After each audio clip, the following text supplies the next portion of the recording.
మన తండ్రి అయిన దేవునికి, మన రక్షకుడైన యేసుక్రీస్తు ప్రభువుకు, పరిశుద్ధాత్మ దేవునికి వందనాలు స్తోత్రాలు చెల్లించుకుంటూ, దేవుడి దినమందు మనకిచ్చిన వాక్యము కీర్తనల గ్రంథము 126వ కీర్తన 3వ వచనం చదువుకుందాం. యెహోవా మన కొరకు గొప్ప కార్యములు చేసి ఉన్నాడు, మనము సంతోషభరితులమైతిమి. దేవుడి వాక్యం ద్వారా మనల్ని దీవించును గాక. కీర్తనకారుడు అంటున్నాడు, యెహోవా మన కొరకు గొప్ప కార్యములు చేసి ఉన్నాడు, మనము సంతోషభరితులమైతిమి అంటున్నాడు. ఆయనతో పాటు మనకు కూడా యెహోవా గొప్ప కార్యాలు చేసి ఉన్నాడు. ఈ సంవత్సరం ఆది నుండి సంవత్సరాంతం వరకు దేవుడు ఎంతో గొప్ప కార్యాలు చేశాడు. నూతన సంవత్సరంలో మనల్ని ప్రవేశపెట్టాడు. నూతన సంవత్సరంలో కూడా ఆయన చేసిన గొప్ప కార్యాలను మనం స్తుతించినప్పుడు ఆయన మనల్ని ఇంకా వృద్ధిలోకి తీసుకుని వస్తాడు, ఇంకా ఆశీర్వదిస్తాడు, ఇంకా శాంతి సమాధానాలతో నింపుతాడు. సంతోషభరితులమైతిమి అంటున్నాడు. మనము కూడా సంతోషభరితులమయ్యాము. ఇక ముందు కూడా సంతోషభరితముగా జీవించాలి అంటే ఆయన గొప్ప కార్యాలను తలుచుకుంటూ ఆయనకి కృతజ్ఞతాస్తుతి చెల్లించాలి, ఆయనకి కృతజ్ఞతార్పణలు చెల్లించాలి. అప్పుడు ఇక ముందు కూడా మనం సంతోషభరితముగా ఉండగలుగుతాం. దావీదు మహారాజు యెహోవా నాకు గొప్ప కార్యములు చేసి ఉన్నాడు, మనము సంతోషభరితులమైతిమి అంటున్నాడు.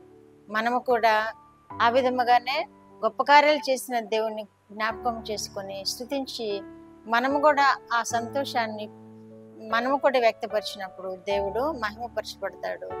మన ఇరుగు పొరుగు వారు మన ముందు వారు కూడా మన సంతోషాన్ని చూసి ఆనందించి దేవుని మహిమపరిచేవారుగా ఉంటారు.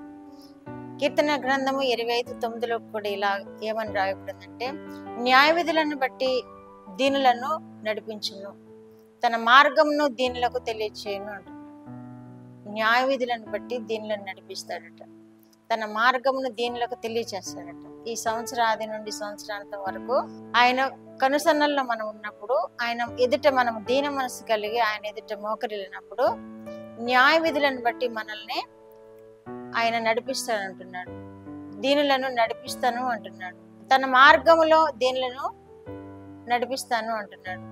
తన మార్గమును దీనులకు నేర్పును అంటున్నాడు. కాబట్టి మనము ఈ సంవత్సరాది నుండి సంవత్సరాంతం వరకు మన మార్గములను దేవుడు నడిపించాలంటే దీన మనసు కలిగి ఆయన ఎదుట మోకరిల్లి ప్రార్థన చేయాలి. ఆయన చేసిన మేళ్లను ధ్యానం చేస్తూ ఆయనకి కృతజ్ఞతార్పణలు చెల్లించాలి, కృతజ్ఞతాస్తుతులు చెల్లించాలి. అప్పుడు మన యందు దేవుడు సంతోషిస్తాడు, మనల్ని సంతోషభరితులుగా చేస్తాడు, మన యందు ఆనందిస్తాడు, మనల్ని ఆనందింపజేస్తాడు. మన యందు ఆయన గొప్ప కార్యాలు చేస్తాడు. దానిని బట్టి మనం కూడా దేవుణ్ణి ఘనపరిచే వారముగా ఉంటాము. ఈ సంవత్సరాది నుండి సంవత్సరాంతం వరకు దేవుడు అట్టి కృప మనకందరికి దయచేయను గాక. ప్రార్థన. మా దేవా, మా ప్రియ పరలోక ప్రభువా, మీ పరిశుద్ధ పాదములకు వందనాలు స్తోత్రాలు. మా రక్షకుడు యేసుక్రీస్తు దేవా స్తోత్రములు, పరిశుద్ధాత్మ దేవా స్తోత్రములు.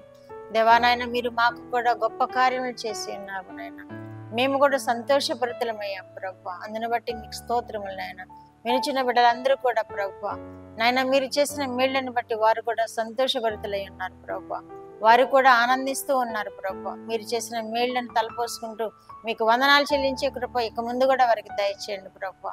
నాయన, దీన మనసుతో మిమ్మల్ని వేడుకొని ప్రభువా ఈ సంవత్సరాది నుండి సంవత్సరాంతం వరకు వారు మా ప్రభు వారి మార్గములను మీరు నడిపించే విధముగాను, మీ మార్గములో వారు నడిచే విధముగాను మా ప్రభు మీరు నడిపించి వారు తండ్రి, వారు నాయన మీకు మహిమకరముగా జీవించే వారినిగా మీరు కృప చూపు దేవుడవని మీకు స్తోత్రాలు చెల్లించుకుంటూ, కుటుంబాలను ఆశీర్వదించి మహిమ పొంది దేవుడవని మీకు స్తోత్రాలు చెల్లించుకుంటూ, యేసుక్రీస్తు వారి పేరిట మనవులు మీ పాదములతో వేడుకుంటున్నాను పరమ తండ్రి.